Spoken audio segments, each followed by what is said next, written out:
رب اشرح لي صدري ويسر لي أمري واحلل عقدة من لساني يفقهوا قولي رب زدني علما اللهم فقهنا في الدين اللهم بارك لنا في أوقاتنا اللهم أخلصنا لوجهك الكريم يا رب لك الحمد كما ينبغي لجلال وجهك ولعظيم سلطانك اللهم صل على محمد صلى الله عليه وسلم وعلى آل محمد صلى الله عليه وسلم اللهم إنا نسألك حبك وحب من يحبك آمین یا رب۔ کل کی آیات میں الحمدللہ ہم نے دیکھا کہ کس طریقے سے ہمیں مزید کچھ کاموں سے روکا جا رہا ہے اور کچھ ایسے اچھے کام ہیں کہ جن کو بتایا جا رہا ہے کہ ان کو کرو، ان سے نہ رک جاؤ۔ بعض اوقات انسان اتنا ایکسٹریم پہ جاتا ہے، اتنا وہ پرہیز کرنا شروع کرتا ہے کہ وہ اچھی بات سننے کے لیے بھی نہیں جاتا کہ میں لغویات سے بچوں۔ تو اچھی بات سننا ایک اور چیز ہے، وہ سننے کے لیے آپ کو ضرور جانا چاہیے۔ بہرحال اس کے بعد اب ہم یہ بات پڑھ چکے ہیں کہ اگر ہم مومن ہیں، عباد الرحمن ہیں، تو ہم اللہ کی بات سن کے کبھی بھی اندھے بہرے نہیں بنیں گے، ہم اس میں غور و فکر کریں گے، ہم اس میں اپنے لیے چھپے سبق تلاش کریں گے۔ صحیح؟ آگے پڑھتے ہیں مزید پارہ 19 سورۃ الفرقان آیا 74 سے۔ بسم اللہ الرحمن الرحیم والذین یقولون ربنا هب لنا من ازواجنا وذریاتنا قرۃ اعین وجعلنا للمتقین اماما۔ اور عباد الرحمن کیا کرتے ہیں؟ مزید ان کی دعا کیا ہوتی ہے؟ ایک تو ہم نے پیچھے پڑھی تھی ربنا اصرف عنا عذاب جہنم ان عذابها کان غراما، اور دوسری وہ یہ بھی دعا کرتے ہیں کہ اے ہمارے پروردگار۔ دوبارہ میں آپ کو بتا رہی ہوں، الفاظ میں اپنائیت ہے، اپنے پن کا اظہار ہے، بتایا جا رہا ہے کہ آپ ہمارے اپنے ہیں اور ہم آپ کے ہیں۔ ربنا، اے ہمارے رب، آپ ہمیں ہماری بیویوں اور اولاد سے آنکھوں کی ٹھنڈک عطا کریں، یعنی انہیں اپنا بھی فرما بردار بنائیں اور ہمارا بھی اطاعت گزار، ہمارے ساتھ بھی یہ اچھے سے رہیں۔ اب یہاں پر یہ دعا کیوں ذکر کی گئی؟ عباد الرحمن ہوتے ہیں لیکن وہ رہبانیت اختیار کیے ہوئے نہیں ہوتے، وہ راہب نہیں ہوتے۔ راہب کون سا شخص نہ شادی کی نہ اس کی اولاد ہے اور وہ جنگل میں نکل پڑا اور جا کر کے اللہ کی عبادت کر رہا، بس یہ اس کا کام ہے۔ یا کوئی شخص یہ نہ سوچ لے کہ بھائی اگر میں جنگل میں نہ گیا یا بالکل علیحدہ نہ ہوا، الگ روم میں نہ رہا اور میں نے سارا کچھ چھوڑ چھاڑ کے شادی سکپ کر کے عبادت نہ کی تو مجھے اللہ کا قرب نہیں ملے گا، قطعاً نہیں۔ عباد الرحمن یہ ساری چیزیں کرتے ہوئے، سارے رشتے نبھاتے ہوئے اللہ رب العالمین کے ساتھ بھی وفا کرتے ہیں۔ صحیح؟ تو یہاں سے ہمارا یہ والا ڈاؤٹ جو ہے نا وہ کلیئر ہو جاتا ہے کہ عباد الرحمن راہب نہیں ہوتے، دنیا چھوڑ نہیں دیتے، وہ دنیا کو ساتھ رکھتے ہیں اپنی ضرورت کے مطابق۔ اب یہ بھی نہیں کہ وہ ضرورت سے زائد رکھنا شروع کر دیں، ضرورت کے مطابق وہ رکھتے ہیں جتنا ان کو چاہیے، دنیا داری بھی ہوتی ہے۔ اگر یہ سارے ہوں ہی نہ تو پھر امتحان کیا؟ امتحان ہے ہی اس چیز کا کہ سب کے ہوتے ہوئے تمہیں اللہ رب العالمین کو سب سے اوپر رکھنا ہے اور اللہ کو سب سے زیادہ ویلیو دینی ہے اور اللہ کی بات ماننی ہے۔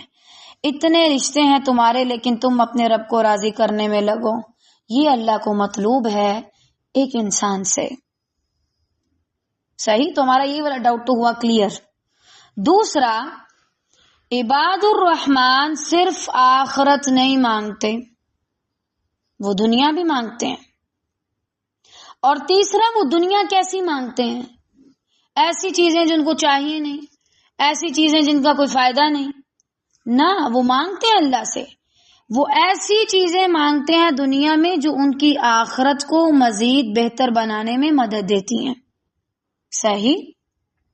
بالفرض اپنی بیوی ہے تو انسان لغویات میں نہیں پڑے گا، ادھر ادھر نہیں جائے گا، الا یہ کہ انسان اس پہ اکتفا نہ کرے، وہ تو پھر جانور ہے نا، کل انعام، جانوروں کی طرح کے حلال چھوڑ کے حرام کی طرف جا رہے ہیں. لیکن اکثر مومنات، مومن مرد کیا کرتے ہیں، جب ان کو ان کے حصے کی حلال چیز مل جاتی ہے پھر وہ حرام کی طرف نہیں جاتے. صحیح؟ تو یعنی وہ یہ چیزیں بھی اللہ سے مانگتے ہیں. ایسا نہیں کہ وہ دنیا مانگتے نہیں، وہ مانگتے ہیں. اگر بیوی ہے تو پھر وہ غلط کاموں کی طرف نہیں جائے گا. اولاد ہے تو اس کے اندر ایک نرمی ہوگی. اب دیکھیں بعض مرد بڑے ظالم ہوتے ہیں معذرت کے ساتھ، یعنی بیویوں کو مارنا، پیٹنا، گالیاں دینا. جوں جوں اولاد بڑی ہوتی ہے نا، باپ سدھرنے لگ جاتے ہیں، ان کا اتنا زور بھی نہیں چلتا. پھر اولاد بیوی کو بھی پروٹیکٹ کرتی ہے اور شوہر کو بھی، ذرا باپ کو بھی نرم کرتی ہے. اس کے رویے میں نرمی آنا شروع ہو جاتی ہے، وہ سختی چھوڑ دیتا ہے، ذرا معتدل ہو جاتا ہے. تو یہ بھی اللہ کی طرف سے بہت بڑی رحمت ہے. اچھا، یہ تو ہو گیا کہ عباد الرحمن راہب نہیں ہوتے، وہ اللہ سے مانگتے ہیں. اور وہ کون سی چیزیں مانگتے ہیں؟ اب سوال یہ پیدا ہوتا ہے کہ ہم یہ چیزیں کیوں مانگے. دیکھیں، عورتوں کو اگر کہا جائے خاص طور سے کہ بھائی اپنے لیے دعا کرو اللہ سے کہ اللہ تمہیں بہترین زوج دے، تب شرمانا شروع کر دیتی ہیں، ہنسنا شروع کر دیتی ہیں بلا وجہ. ہنسنے کی کوئی بات نہیں اس میں. ٹھیک ہے، عورت ہے، عورت ذات ہے، تھوڑا بہت تو اس کے اندر ایک شرمانے والا بھی ہے کانسیپٹ.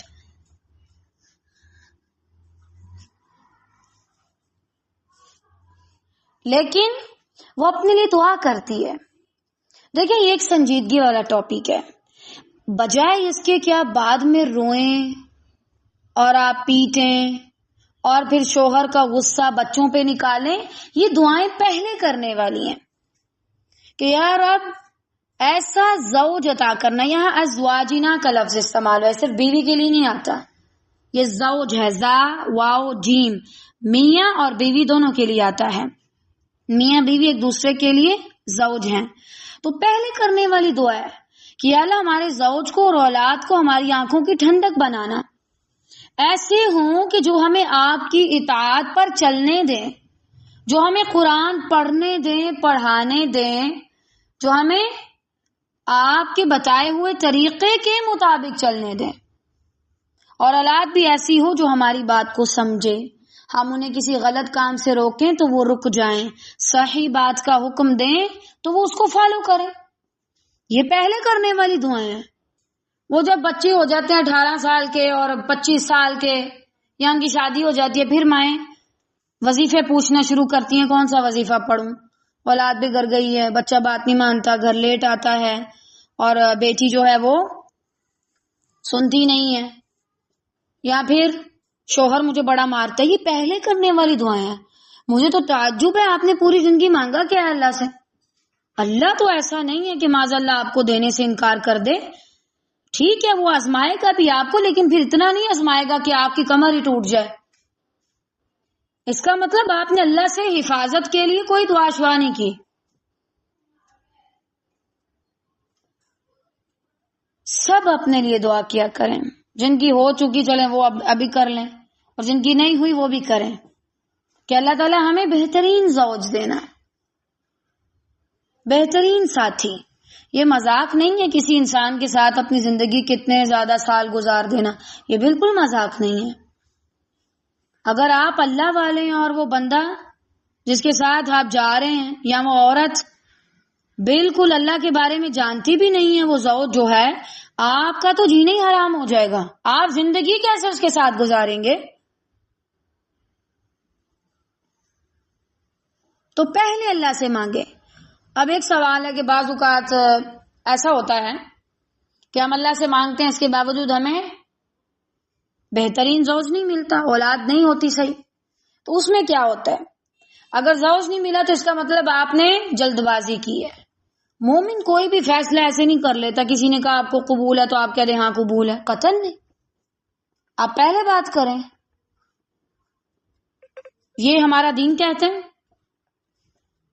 اور میں نیکسٹ یہ کام کروں گی، منظور ہے تو ٹھیک، نہیں تو دنیا میں بہت سی لڑکی ہیں، آپ ان کو جا کے ان میں سے کسی کو پسند کر لیں، کوئی نہیں اتنا مرا جا رہا۔ یہ پہلے کرنے والی بات ہے، یا ہم نے یہ چیزیں آپس میں ڈسکس نہیں کی ہوتی۔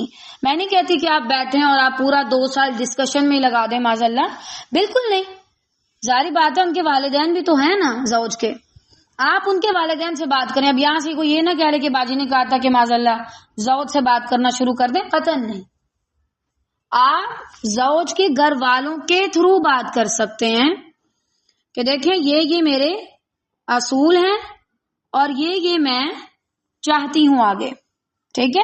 تو آپ اس حوالے سے مجھ پہ کوئی پابندی نہیں لگائیں گے کہ میں اللہ کے دین کی خلاف ورزی کروں، معاذ اللہ، صحیح؟ اب تیسری وجہ کیا ہو سکتی ہے؟ تیسری وجہ یہ ہو سکتی ہے انسان کی آزمائش۔ اب اس میں کیسی آزمائش ہے کہ جانا ہے اور جا کے گونگے بن جانا ہے کہ جو مرضی کرتا پھرے کوئی اور میں بس گونگی ہوں، قطعاً نہیں۔ آزمائش ہمیشہ چپ رہنے والی نہیں ہوتی، کئی آزمائشوں میں آپ کو اس لیے ڈالا جاتا ہے تاکہ آپ بولیں، اور آپ ہی کیوں آتے ہیں؟ ہو سکتا ہے آپ ہی واحد ہوں جو اس معاملے میں بول سکتے ہیں، آواز اٹھا سکتے ہیں، کوئی اور نہیں اٹھا سکتا۔ قطعاً کسی عورت کو اجازت نہیں ہے کہ وہ شوہر سے ماریں کھاتی جائے، قطعاً نہیں، اور کان کھول کے سن لیں ایسے مرد بھی جو مردوں کے نام پہ دھبا ہیں۔ آپ کو کہا گیا تھا کہ آپ عورت کو پروٹیکٹ کریں، اس کو تحفظ دیں، اور آپ بحریے نکل آئے اس کے لیے، دن رات اس کو مار رہے ہیں، اس پہ طرح طرح سے پابندیاں لگا رہے ہیں۔ اور مجھے یہ کانسیپٹ ابھی تک سمجھ نہیں آیا پاکستانی مردوں کا کہ بھائی آپ کو کیا آواز آ رہی ہے؟ آپ کہتے ہیں کہ عورت اپنے گھر والوں سے نہ ملے، آپ اپنے گھر والوں کو چھوڑیں، اور آپ پھر خاندانی لڑکیاں نہیں ڈھونڈیں، آپ یتیموں میں جا کر رشتہ کریں، آپ یتیم خانے میں جائیں، وہاں پر جا کر آپ کوئی لڑکی ملتی ہے یتیم سی جس کا نہ آگے ہے کوئی نہ پیچھے، آپ اس سے جا کے شادی کریں۔ اسلام نے تو نہیں کہا کہ آپ کسی عورت کے اوپر اس طرح کی پابندیاں لگائیں، اور عورتیں اس معاملے میں بہت زیادہ احتیاط کریں۔ میں نہیں کہتی آپ اپنا گھر چھوڑ دیں، آپ لڑائیاں شروع کر دیں، ایسا تو کرنا بھی نہیں ہے، آپ طریقے سے بات کریں، کسی بڑے کو بیچ میں لے کے آئیں، آئی ایم سو سوری، میں روزانہ آپ سے مار نہیں کھا سکتی، میں آپ کے بچے بھی دیکھوں، میں آپ کی بھی خواہشات پوری کروں، میں آپ سے مار بھی کھاؤں، میں آپ کے گھر والوں کو بھی دیکھوں، میں اپنے گھر والوں کو بھی چھوڑ دوں۔ شوہر کیا ہو گیا؟ وبال جان ہو گیا۔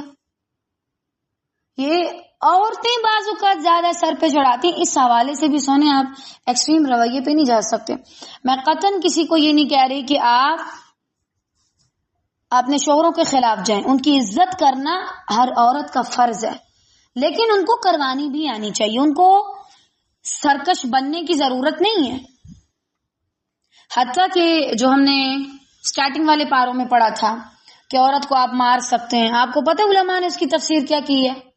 اپنی قمیض ہے نا، قمیض گریبان، قمیض کا جو نیچے والا حصہ ہے، اس کا ایک کونا پکڑ کے، یا کپڑا کوئی بھی، ضروری نہیں قمیض کا ہو، یعنی کوئی بھی کپڑا پکڑ کے آپ اس کے ساتھ اس کو ماریں۔ آپ دیکھیں کپڑے کے ساتھ کوئی ہوتا ہے؟ درد نہیں ہوتا۔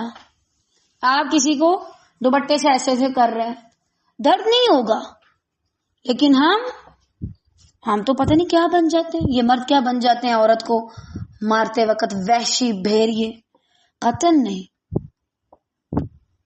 اللہ رب العالمین نے آپ کو قوام بنایا تو آپ قوی بن کے دکھائیں۔ قوی بننا یہ نہیں ہے کہ اگلے بندے کو کہیں کا نہ چھوڑا جائے، اپنے اوپر کنٹرول ہو، اپنے غصے پہ قابو ہو۔ ہر مرد ایسا نہیں، لیکن کچھ کی بات کر رہی ہوں۔ لیکن یہاں پہ ہمارا اصل امتحان کیا ہوتا ہے؟ ہم اس کو سمجھائیں، اس کو بتائیں، اور اس کو بولیں ٹھیک ہے اگر آپ کو بس یہ مار پیٹ چاہیے تو آپ کسی اور کے ساتھ شادی کر لیں، میں ایسے مرد کے ساتھ قطعاً نہیں رہ سکتی۔ دیکھیں اللہ ہم پہ ظلم نہیں کرتا، ہم خود اپنے آپ پہ ظلم کرتے ہیں۔ آپ کو کیا ملے گا ساری زندگی کسی سے ماریں کھا کھا کے؟ یا تو ان کو سمجھائیں یا علیحدہ ہو جائیں اگر کوئی نہیں سمجھ رہا. اس کا آپ کے بچوں پہ بہت برا اثر پڑتا ہے. پھر اولاد بھی آنکھوں کی ٹھنڈک نہیں بنتی, اولاد بھی رل جاتی ہے. ساری زندگی انہوں نے گھر میں چیخیں سنی ہیں, چلانا, ایک دوسرے کو مار پیٹ کرنا, تو وہ عورتوں کا ادب بھی نہیں سیکھ پاتے. وہ بھی عورت کو کچھ نہیں سمجھتے, وہ بھی کل کو ایسے ہی مارتے ہیں. یہ باتیں کچھ لوگوں کو کڑوی ضرور لگیں گی لیکن یہ جھوٹی نہیں ہے واللہ. اور مجھے ان کو کرتے ہوئے کوئی ڈر نہیں لگ رہا الحمدللہ, کیونکہ میں جھوٹی بات نہیں کر رہی. ہمیں بدلنا چاہیے اپنا معاشرہ, ہمیں بتانا چاہیے کہ عورت بھی انسان ہے. صحیح. اور بعض اوقات عورتیں غلط کرتی ہیں مردوں کے ساتھ, یہ نہیں کہ صرف مرد کر رہے ہوتے ہیں. بعض اوقات عورتیں بڑی عجیب ہوتی ہیں. کیا کر رہی ہوتی ہیں؟ مرد کے ہوتے ہوئے ادھر ادھر چغلے مارنا, ادھر ادھر کسی سے بات کرنا, ہر کسی کے ساتھ بڑا فرینک ہو جانا. بعض شوہروں کو نہیں پسند ہوتا, وہ بڑے غیرت والے ہوتے ہیں. بعض اوقات ان کی لڑائی بھی ہوتی ہے بیوی سے اس بات پہ کہ تم کیوں فلاں سے بات کر رہی ہو. اس معاملے میں اگر ایسی بیوی ہے تو شوہر کو بھی چاہیے اس کو چھوڑ دے, اللہ حافظ کر دے, بس جاؤ. ولا متخذی اخدان, چھپے یار نہ بنائے ہوں اس نے, چھپے دوست. برا لفظ ہے نا, عورت کی ذات کے لیے تو ہے ہی بہت برا, چھپے یار. یہ میرا کزن ہے تو اس سے بات کروں, یہ فلاں ہے. تو بہرحال اب یہ بھی طے ہو گیا کہ بعض اوقات اگر کوئی ایسی ویسی سچویشن آ جاتی تو ہماری آزمائش ہوتی ہے. ہم اس میں کیا کرتے ہیں, بولتے ہیں کہ نہیں بولتے ہیں, یا چپ رہتے ہیں. ٹھیک ہے. اور اس کی دلیل میں آپ 6 پارے کی پہلی آیت بھی لے سکتے ہیں, جس کا مفہوم کیا کہ اللہ کو نہیں پسند کہ ظلم و ستم کیا جائے یا ظلم کی بات کو اونچی آواز میں کہا جائے, مگر وہ جس پر ظلم کیا جائے وہ کہہ سکتے ہیں. ٹھیک ہے. اللہ تعالیٰ برائی کی بات کو پسند نہیں کرتا کہ بری باتوں کو اس طرح اچھالا جائے معاشرے میں, لیکن ہاں وہ شخص کہہ سکتا ہے جس پر ظلم کیا گیا, اور اس میں ہر کوئی آ جاتا ہے. ٹھیک ہے. تو اپنا اپنا محاسبہ کر لیجئے. بہرحال اب آگے ہمارے لیے جاننے والی کون سی بات ہے کہ جس کو ہمیں مزید دیکھنا چاہیے کہ اس کے اندر ہمیں آخر کیا کہا جا رہا ہے. یہاں پہ ایک بڑا پیارا لفظ استعمال کیا گیا, قرۃ اعین, آنکھوں کی ٹھنڈک. ایسا نہ ہو کہ وہ آنکھوں کے لیے رحمت کی بجائے زحمت بن جائے. مسلسل انسان اپنی زندگی روتے ہوئے گزار دے, کبھی اس کو چین کا سانس نہ آنے دے, اور وہ ہمیشہ غمگین رہے. اس کی آنکھوں میں ہمیشہ ایسے رشتوں کی وجہ سے آنسو آئیں. تو قرۃ اعین پھر کیا ہوا؟ آنکھوں کی ٹھنڈک. کب بنتا ہے کوئی کسی کی آنکھوں کی ٹھنڈک؟ جب کوئی کسی کو سمجھتا ہے, اس کو ٹائم دیتا ہے, اس کو اہمیت دیتا ہے, اس کو اس کی خوبیوں اور خامیوں کے ساتھ قبول کرتا ہے, اس کو مجبور نہیں کرتا کہ تم, اگر بالفرض سادہ ہے کوئی عورت یا مرد ایون کے, تو اس کو کہنا کہ نہیں تمہیں تو عقل ہی نہیں ہے, معاذ اللہ تمہیں تو بولنا ہی نہیں آتا, تمہیں تو بات کرنے کا طریقہ نہیں. اس کو اسی کے ساتھ قبول کرے, اس کی باتوں پر پردہ ڈالے, اس کے لیے ایک لباس کی طرح کا کام کرے جو اسے ڈانپ لے. آپ کی بیوی کیسی ہے, آپ کا شوہر کیسا, یہ نہیں آپ پورے محلے میں دوائی ڈال دیں ایسا ہے اور فلاں ہے. دیکھیں ایک بہت بڑا ظلم والا لیول ہے جو میں نے بھی پہلے ڈسکس کیا, وہ ہے ٹھیک ہے آپ بات کر سکتے ہیں لیکن اس سے جو آپ کا مسئلہ حل کرے. لیکن اگر آپ بلا وجہ باتیں کرتے ہیں کہ وہ خیال نہیں رکھتے, وہ اپنی امی سے زیادہ کرتے ہیں, انہوں نے آج تک کبھی میری بات نہیں سنی, چھوٹی چھوٹی باتیں ہیں, ان کو زیادہ بڑھاوا نہیں دینا چاہیے. ٹھیک ہے. اگر آپ اس چیز کو نکال دیں گے اور اگلے بندے کو سپیس بھی دیں گے, اس کو جگہ بھی دیں گے, اور اس کو سمجھیں گے بھی, اس کو وقت بھی دیں گے, اس سے محبت کا اظہار بھی کریں گے, اس کو بتائیں گے کہ بھائی مجھے آپ کی بڑی فکر ہے، میں چاہتی ہوں کہ آپ کی دنیا بھی ٹھیک ہو، آپ کی آخرت بھی اس طرح سے. تو پھر اس سے کیا ہوگا، وہ ایک دوسرے کے لیے قرۃ اعین بن جائیں گے، آنکھوں کی ٹھنڈک. اور سب سے مین چیز، جو اللہ سے ڈر کے معاملہ کرے وہ انسان آپ کے لیے آنکھوں کی ٹھنڈک بن جاتا ہے، اور جو اللہ سے نہیں ڈرتا وہ آپ کی آنکھوں کی ٹھنڈک کبھی نہیں بن سکتا. اس لیے کوشش کریں جب زوج کا انتخاب کرنا ہو تو اس شخص کو کریں جو ظاہراً نظر آئے کہ بھائی اللہ سے ڈر رہا ہے، اس کے اندر کوئی دینداری ہے، اس کے اندر کوئی عقل، کوئی سمجھ، کسی کی عزت کرنا اس کو آتی ہے، اس کو چنیں. تب جا کے وہ آپ کی آنکھوں کی ٹھنڈک بنے گا. اور ایک مین وجہ یہ بھی ہوتی ہے، جب انسان اپنے زوج پہ فوکس نہیں کرتا نا اور باہر جاتا ہے، ادھر ادھر منہ مارتا ہے، دیکھتا ہے فلاں نے کیسے کپڑے پہنے ہوئے ہیں. اچھا، اگر آپ کی بیوی اچھا لباس پہنتی ہے لیکن باہر والوں نے آدھے پہنے ہوئے ہیں تو آپ کو وہ آدھے لباس پہنی عورتیں زیادہ اٹریکٹ کرتی ہیں. کیوں؟ یہی وجہ پھر آپ کی بیوی آپ کو اچھی نہیں لگتی. باہر آپ ریسٹورینٹ سے کھانا کھا کے آئے تو گھر میں پکی ہوئی دال آپ کو اچھی لگے گی؟ قطعاً نہیں، جو بنا مسالوں کے بنی ہے. اسی طرح اگر آپ باہر سے گند مند دیکھ کے آئیں گے تو بیوی جو گھر میں ایک پاک عورت کی طرح رہ رہی ہے وہ آپ کو کاہے کو بائے گی.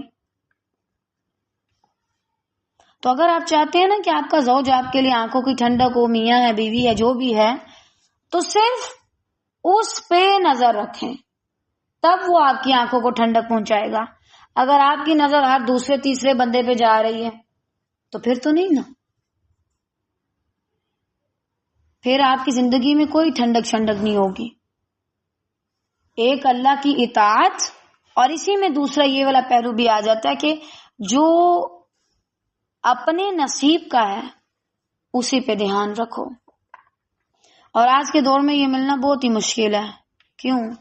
اتنے زیادہ لوگ ہیں، ایک ایک دو دو تین تین لوگوں کے ساتھ غلط تعلقات رکھے ہیں، چار چار لوگوں کے ساتھ باتیں کر رہے ہیں، اور آپ کو کیا لگتا ہے کہ آپ کو وہ بندہ آسانی سے مل جائے گا جس نے آج تک کسی کے ساتھ بات نہیں کی؟ صحیح ہے نا؟ ایک بندہ اگر چار چار پانچ پانچ عورتوں سے بات کر رہا ہے، اور اگر ایک عورت بھی چار چار پانچ پانچ بندوں سے بات کر رہی ہے تو پھر بہت کم لوگ ہیں جو ایسے رہ گئے. آپ پھر خود پاک رہیں تاکہ آپ کو پاک دیا جائے. صحیح. اور آگے مزید کیا فرمایا؟ ہمیں پرہیزگاروں کا پیشوا بنا، متقین کا امام بنا، یعنی اچھا نمونہ کے خیر میں وہ ہماری اقتدا کریں. کیونکہ ظاہری بات ہے، یہ کہنے کی بات نہیں ہے، جو آپ سے چھوٹے ہوتے ہیں نا وہ آپ کو فالو کرنا شروع کر دیتے ہیں. آپ کے شاگرد ہیں، وہ بھی آپ کو بڑا کاپی کرنا شروع کر دیتے ہیں. آپ کیسے بات کرتے ہیں، آپ کون سے الفاظ زیادہ استعمال کرتے ہیں، آپ 2-3 دن بولتے ہیں مشہور ہو جاتے ہیں. اور یہ کہیں ایک جگہ کی بات نہیں ہے، ایسا ہر جگہ پہ ہوتا ہے. ٹھیک ہے نا؟ تو ہو جاتا ہے، وہ الفاظ پھر زیادہ استعمال کرنا شروع ہو جاتے ہیں. تو پھر عمل میں بھی یہی ہوتا ہے. ہمارے استاد، ہمارے بڑے جیسے ہوتے ہیں نا، ہم ویسے ویسے بننا شروع ہو جاتے ہیں. کچھ نہ کچھ چیزیں ان کی ہمارے اندر آنا شروع ہو جاتی ہیں. اس لیے وہ دعا کر رہے ہیں کہ یا اللہ ہمیں اتنا اچھا بنا کہ لوگ ہماری اقتدا کریں. اور اس کا یہ مطلب نہیں ہے کہ وہ ہمیں اندھا دھند فالو کرنا شروع کر دیں، اس میں ایمان کی بات ہے. یعنی ہم ان کے لیڈر ہوں، کن کے؟ متقین کے. یہ بہت بہترین دعا ہے. دیکھیے، متقین وہ شخص یعنی جو اللہ سے ڈرتے ہیں. اب جو اللہ سے ڈرے گا وہ آپ کی ذات میں، آپ کی کسی بھی معاملے میں غلو نہیں کرے گا، غلو سے بچے گا. وہ آپ کی بات تو مانے گا لیکن اتنی جتنی اللہ کے حکم کے مطابق ہوگی. جہاں اس کو اللہ کے حکم کے خلاف لگے گی وہ چھوڑ دے گا. تو یہ بہت زیادہ بہترین دعا ہے، اور ایک طرح سے اچھی صحبت کی بھی، کہ میرے ارد گرد سارے متقین ہوں اور میں ان کی لیڈر ہوں. بہت مشکل ہے ایسے لوگوں کے ساتھ رہنا جن کے اندر اللہ کا ڈر نہیں ہوتا. آپ ایسے شخص کے ساتھ تو رہ سکتے ہیں جس کو اللہ کے بارے میں اتنی زیادہ انفارمیشن نہیں، لیکن وہ اللہ سے ڈرتا ہے، اس کے ساتھ آپ رہ سکتے ہیں بنسبت اس انسان کے، اس کے ساتھ تو آپ رہ نہیں سکتے جو اللہ سے نہیں ڈرتا لیکن اس کے پاس علم کے خزانے ہیں۔ ہر ایسا بندہ آپ کو بڑی بے دردی کے ساتھ توڑ مروڑ کے چلا جائے گا۔ تو دعا کیا کریں اللہ سے، یا اللہ ایسے لوگوں کا ساتھ دے جو متقی ہوں، میرے چاروں چفیر سارے متقی اور میں ان کی امام، لیڈر۔ اور امام وہی ہوتا ہے جس کے اندر زیادہ خصوصیت ہو، زیادہ تقوی ہو، اور خاص طور سے متقین کا امام، کیونکہ متقی بھی ہر کسی کو اپنا امام نہیں بنا لیتے، وہ اسی کو اپنا امام بناتے ہیں جو متقی ہوتا ہے، جو متقی نظر آتا ہے، ہمارے جیسے نہیں کہ جس نے آ کے خواب دکھائے اس کو کہا کہ یہ آئندہ سے ہمارا وزیر اعظم ہے یا آئندہ سے ہمارا لیڈر ہے، کیونکہ اس نے کیا کہ میں اتنی چیز وہ کر دوں گا اور اتنی چیزیں کم کر دوں گا، اور کھانے کی چیزیں اتنی زیادہ کم ہو جائیں گی، پیٹرول اتنا کم کر دوں گا، قیمتیں اس کی کم کر دوں گا۔ ہم تو ان کو کرتے ہیں، ہمیں کیا وہ آ کے دین کھا رہا ہے یا دین کی دھجیاں اڑا رہا ہے یا دین کو پامال کر رہا ہے معذاللہ، ہمیں صرف اس سے لنک ہے کہ وہ ہمارا گھی چینی آٹا کم قیمت میں دے رہا ہے، ہم اس کو لیڈر مانتے ہیں۔ اصل میں وہ لیڈر نہیں ہے، متقی صرف اسی کو اپنا لیڈر مانتے ہیں جو متقی ہو، چاہے پھر وہ حبشی ہو جو چھوٹے سے سر والا ہو، ان کو اس کی ظاہری صورت سے کوئی فرق نہیں پڑتا، وہ اس کی سیرت چیک کرتے ہیں پھر اس کی باتیں مانتے ہیں، ٹھیک ہے نا۔ اور یہ ایک طرح سے اللہ تعالیٰ سے یہ بھی مانگنا ہے کہ میں لوگوں کی تربیت کروں، اپنی اولاد کی، اپنے زوج کے لیے بہترین ثابت ہوں، ٹھیک ہے۔ تو بہرحال یہی ساری چیزیں ہیں جو اس میں آتی ہیں، اور یہ بہترین دعا ہے۔ اور آپ دیکھیں اتنے سالوں میں ہم اللہ سے یہ سارا کچھ مانگنے کی بجائے اور کیا کیا مانگ رہے تھے۔ ہمیں ضرورت ہی نہیں ہے کسی عمل کرنے والے کی، جادو ٹونے کی، کوئی آئے اور آ کے شوہر آپ کے قدموں میں کر دے معذاللہ۔ آپ اللہ سے دعا کریں کہ وہ اپنی ذات بھی مسخ نہ کرے، وہ قوام بھی رہے، قوی بھی رہے، اور وہ میرے ساتھ محسن بھی رہے، وہ میرا خیال بھی رکھنے والا رہے، احساس بھی کرے۔ اور نہ صرف یہ بلکہ میں امام ہوں، لیڈر ہوں متقی لوگوں کی جو تقوی اختیار کیے ہوئے ہیں۔ امام ہر کوئی بن جاتا ہے، بعض اوقات جیسے میں نے بھی کہا کہ ہم بھی اکثر ایسے لوگوں کو جو ہے وہ لیڈر چن لیتے ہیں جو بس ہمیں کھانے کے لحاظ سے، دنیاوی لحاظ سے تھوڑا سا فائدہ دے دیتے ہیں، لیکن اصل امام کوئی ہوتا ہے جو متقی بھی ہو اور امام بھی ہو۔ متقی پلس امام، متقی پلس استاد، متقی پلس زوج، متقی پلس اولاد، کوئی بھی رشتہ انسان کو نکھار دیتا ہے، خوبصورت بنا دیتا ہے، اور جو اس کے ارد گرد آتے ہیں یہ ان کو بھی سنوارنا شروع کر دیتا ہے۔ آپ دیکھیں سورہ الفرقان ہے نا، الفرقان یعنی انسان اللہ تعالیٰ سے ایک میزان سمجھ رہا ہے، حق کیا ہے باطل کیا ہے، اس نے سارا کچھ جان لیا، اب اس کے بعد پھر وہ ایسے ساتھی بھی مانگ رہا ہے کہ اللہ مجھے ایسے ساتھی بھی دے، میری فیملی بھی ایسی ہو کہ جو میری آنکھوں کی ٹھنڈک بنے، وہ تیری بھی اطاعت کرے، میری بھی بات مانے، اور میں جن کے بیچ میں رہوں وہ متقی ہوں اور میں ان کی لیڈر ہوں، پیشوا ہوں۔ اس طرح کے عہدے مانگنا غلط نہیں ہے اگر اللہ سے دعا کی جائے، ٹھیک ہے، اگر اللہ سے دعا کی جائے تو آپ مانگ سکتے ہیں، لیکن پھر ساتھ یہ بھی دیکھیں کہ اللہ تعالیٰ میں اس کا حق بھی ادا کر سکوں۔ ایک امام کیسا ہوتا ہے؟ سنبھل کے چلنے والا، غلط نہیں بولنا، غلط بات نہیں کرنی، بلا وجہ نفرت نہیں پھیلانی، بلا وجہ لوگوں کے اندر انتشار نہیں ڈالنا، فرقہ واریت کی باتیں نہیں کرنی، لوگوں کو اللہ سے جوڑنا، اپنی طرف زیادہ نہیں آنے دینا لوگوں کو، زیادہ خود کی معرفت نہیں کروانے لگ جانا، اللہ کی معرفت دینی ہے. یہ ہوتا ہے ایک صحیح امام لیڈر جس کی بہت زیادہ ذمہ داری ہوتی ہے. ایسا نہیں کہ وہ صرف تھوڑے سے کام کر رہا ہوتا ہے. تو بہرحال ہمیں اللہ تعالیٰ سے یہ دعا کرنی چاہیے، نہ صرف تب جب ہم وہاں اس آگ میں کود جائیں، بلکہ اس سے پہلے اللہ سے دعا کریں کہ اللہ ہمیں محفوظ رکھنا اس چیز سے کہ وہ ہمارے لیے اچھے ثابت نہ ہوں، اور اس کے بعد متقین کا امام بننا. ٹھیک ہے، میرے ارد گرد سارے متقی ہوں اور میں ان کی لیڈر ہوں. اولئک یجزون الغرفۃ بما صبروا ویلقون فیہا تحیۃ وسلاما. یہی وہ لوگ ہیں جنہیں ان کے صبر کے بدلے جنت کے بلند و بالا خانے دیے جائیں گے. اب یہاں صبر کی بات کیوں کی گئی؟ آپ کسی کے زوج ہیں اور آپ صبر نہ کریں، ایسا ہو ہی نہیں سکتا.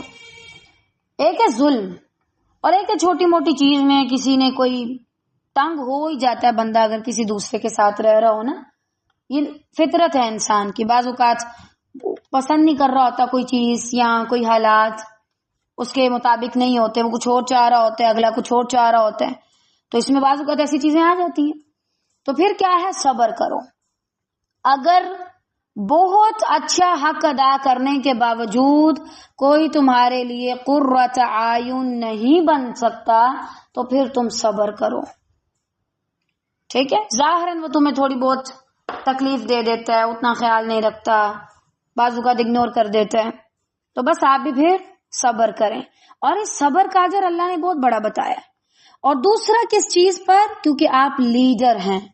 ابھی جو متقین کا امام بننا اس پر بھی صبر. جی ہاں بالکل. آپ کے ارد گرد اگر پڑھے لکھے لوگ ہیں نا تو ان کا لیڈر بننا زیادہ مشکل ہے بجائے اس کے کہ آپ کسی جاہل کے لیڈر بنیں. کیوں؟ کسی چھوٹی سی بات پہ آپ کے ساتھ اختلاف کر دیں، بات اتنی نہیں ہے اس کو اتنا بڑھاوا دے دیں، بدل جائیں. متقی کب اللہ کا ڈر کھو بیٹھے کسی کو پتہ نہیں. کون سی ایسی چیز اس کی زندگی میں آئے کہ وہ اللہ سے ڈرنا ہی بھول جائے، معاذاللہ اس کو اللہ کا ڈر ہی نہ رہے، وہ بھول جائے کہ وہ متقی ہے، وہ مومن ہے. تو مسئلہ بنا نا لیڈر کے لیے، تب اس نے صبر کرنا ہے. بعض اوقات وہ کوئی بات کہہ رہے ہیں، اگلے نہیں سن رہے، صبر کرے، بتاتا جائے. وہ اللہ کا حکم بتا رہے اور لوگ آگے سے سرکشی دکھا رہے ہیں، صبر کرے. اور لیڈر والی جو کرسی ہے نا، صحیح بات ہے، اس پر وہ بندہ کبھی ٹک کے بیٹھ ہی نہیں سکتا جس کے اندر صبر نہیں. کبھی آ کر کوئی آپ کی آنے میں بے عزتی کر دے، آپ کے اوپر کوئی تنقید کر دے، آپ کچھ ایسا نہیں کر رہے، آپ نے کوئی ایک اصول بنایا اور وہ کسی کو اچھا لگ رہا ہے، کسی کو برا، کوئی کہہ رہا پتہ نہیں یہ کہاں سے نکال لیتے ہیں آئے دن نئی نئی باتیں، اس کو اچھا نہیں لگ رہا. آپ لیڈر بنے ہیں تو ظاہری بات ہے آپ ان سے ٹائم بھی مانگیں گے. بعض اوقات ہو سکتا ہے وہ نہ دیں، ہو سکتا ہے وہ باتیں کریں، ہو سکتا ہے وہ غلط سمجھیں، اس پہ کیا کرنا ہے؟ صبر. اچھا بعض اوقات یوں بھی ہوتے ہیں، آپ بڑے اچھے سے تسلی سے ایک بات کرتے ہیں، ہر بندہ آپ کے موافق ہو جاتا ہے، موافقت کرتا ہے، بھائی ٹھیک ہے آپ نے صحیح کہا.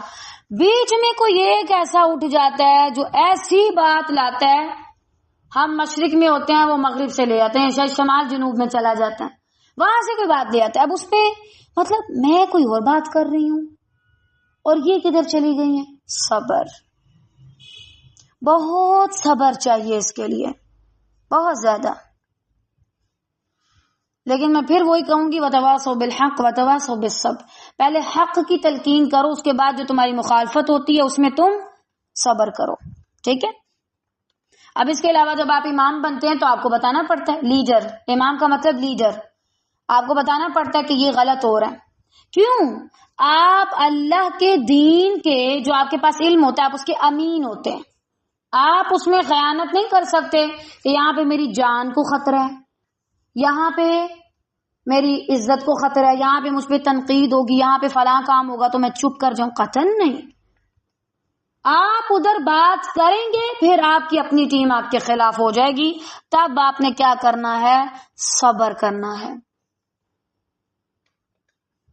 آپ آج بات کریں کہ یہاں پہ حکومتی لیول پہ یہ والا کام ہونا چاہیے. سب سے پہلے آپ کی اپنی ٹیم آ کے آپ کو کیا کہے گی؟ آپ نے اچھا نہیں کیا. آپ کسی کو روکیں کہ اچھا آپ حدود اللہ توڑ رہے ہیں، سب سے پہلے آپ کی اپنی ٹیم آئے گی، اگر وہ سن رہی ہے کیا کہے گی؟ آپ یہاں پہ غلط کر رہی ہیں، آپ کو ایسے نہیں بولنا چاہیے تھا، آپ کو یہاں پہ گونگا بن جانا چاہیے تھا اور آپ کو اسمائل کرنی چاہیے تھی. ویری گڈ بیٹا، آپ اور اللہ کے احکامات کو مذاق بنائیں معاذ اللہ، اور اللہ کے احکامات توڑیں. تو اس پر آپ کو کیا کرنا ہے؟ میں صحیح کام کر رہی ہوں، اس کے باوجود اتنی تنقید. تو اس پہ ہمیں کرنا ہے صبر، بہت ہیوی والا ہمیں صبر کرنا، بہت بھاری صبر. پھر کیا اور کیوں صبر کرنا پڑے گا؟ دیکھیں جب آپ لیڈر ہوتے ہیں نا تو آپ کو بہت سی قربانیاں دینی پڑتی ہیں. سر میرا پھٹ رہا ہے، درد ہو رہا ہے، مجھے کچھ بھی ہے، میں لیڈر ہوں، اگر مجھے جانا پڑے گا.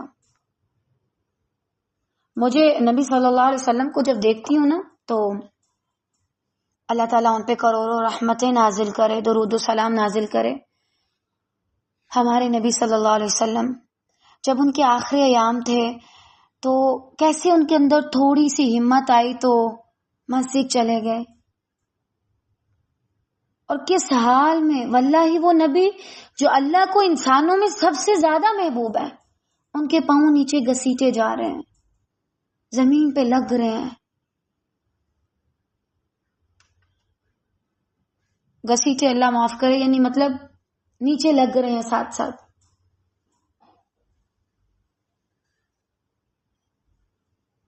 یہ ہوتا ہے لیڈر. وہ یہ نہیں کہتا تھوڑا سا درد ہے تو بیٹھ جاؤں، وہ کام کرتا ہے. آپ کے ارد گرد متقی بھی ہیں تو آپ کو ان سے کام کروانا پڑے گا. پھر آپ کو اس چیز پر بھی صبر کرنا پڑے گا، اور ایک وقت آتا ہے آپ صبر کرنا سیکھ جاتے ہیں، آپ برداشت کرنا سیکھ جاتے ہیں، آپ کے اندر ہمت آ جاتی ہے. حتیٰ کہ واللہ لوگ تعجب کرتے ہیں کہ آپ انسان ہیں، آپ انسان ہوتے ہیں. لیکن چونکہ آپ لیڈر ہیں تو آپ کو زیادہ ہمت دکھانی پڑتی ہے. جب تک جان ہے تب تک لگے رہو، ورنہ اس طریقے سے تو کام نہیں ہو سکتا. طالبات کے ہم بیٹھے رہیں اور ہم کہ نہیں آج نہیں ہو سکتا تو کل پرسوں کر لیں گے، قطعاً نہیں. مسلسل تمہیں کرنا ہے.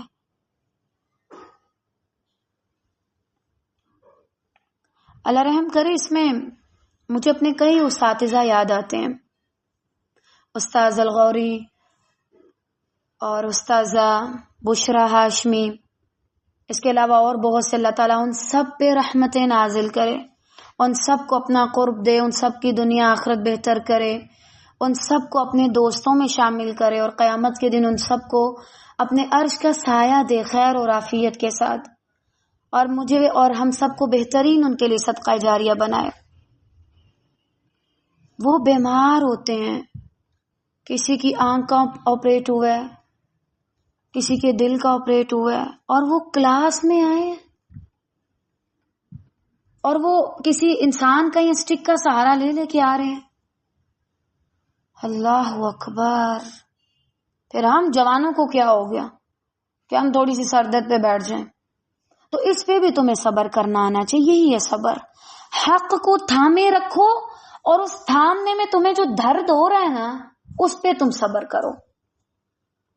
ارد گرد سے جو تمہیں تنقید آ رہی ہے، جو تمہیں عجیب عجیب لقب مل رہے ہیں، اس پہ صبر کرو. اور اس کا بدلہ کیا ہے؟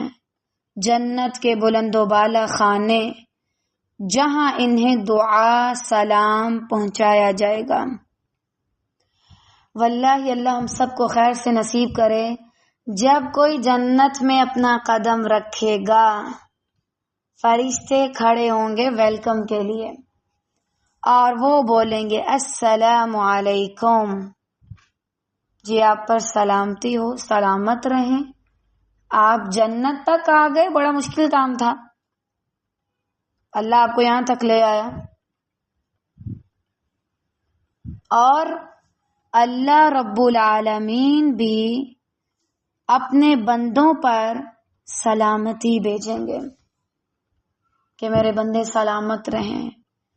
آج کے بعد نہ کسی کا سر دکھے گا، نہ پیٹ دکھے گا، نہ دل دکھے گا، سب سلامت ہو جائے گا. اور بڑے بڑے گھر، کیونکہ بعض اوقات انسان کی جو میرٹ لائف ہے یا اس کے علاوہ جو ہے یا اولاد کی اپنی زندگی جہنم کیوں بنتی ہے اور وہ قرۃ اعین کیوں نہیں ایک دوسرے کے لیے بن پاتے؟ دنیا کے محلات دیکھ دیکھ کے اس کے پاس اتنا ہے، آپ مجھے نہیں لے کے دیتے، آپ میرے لیے کچھ کرتے ہی نہیں ہیں، آپ کو مجھ سے محبت ہی نہیں ورنہ آپ مجھے بڑا اچھا گفٹ دیتے. دنیا میں جب انہوں نے ان چیزوں کو اگنور کر کے صرف اللہ کی اطاعت پر گزارا کیا ہوگا کہ چلو جیسا بھی ہے کوئی بندہ اللہ کا داد گزار ہے، کافی ہے میرے لیے، اللہ کی تو معرفت ہے اور گزارا بھی الحمدللہ اچھا ہوتا ہے، تو پھر اللہ تعالیٰ انہیں بڑے بڑے گھر دے گا وہاں پہ. اور یہ ویسے بھی انعام ہے کیونکہ جو ان کا صبر تھا وہ بھی بہت بلند ہے، بہت مشکل ہے، تو ان کو پھر ویسے ہی بلند درجات دیے جائیں گے. اب آج سے ساری بیویاں یعنی استغفر اللہ ساری عورتیں خواتین دھیان سے سن لیں، یا جو بھی ہیں زوج وغیرہ یا کوئی بھی انسان، اگر آپ کو وہ ہرٹ کر رہا ہے اور وہ آنکھوں کی ٹھنڈک کی بجائے آنکھوں کے لیے کیا ہے وہ جو لگنے والا سرما ہوتا ہے ڈالتے ہی آنسو آنے شروع ہو جاتے ہیں، تو پھر ایسے لوگوں کے رویوں پر باتوں پر صبر کریں. کس وجہ سے؟ یجزون الغرفۃ ویلقون فیہا تحیۃ وسلاما، وہاں کوئی آپ کو آ کے ہرٹ نہیں کرے گا، ہر چیز کو سلامتی دے دی جائے گی. اب عباد الرحمن جو ہے نا، یہاں پہ یہ بات کیوں کی گئی فیہا تحیۃ وسلاما؟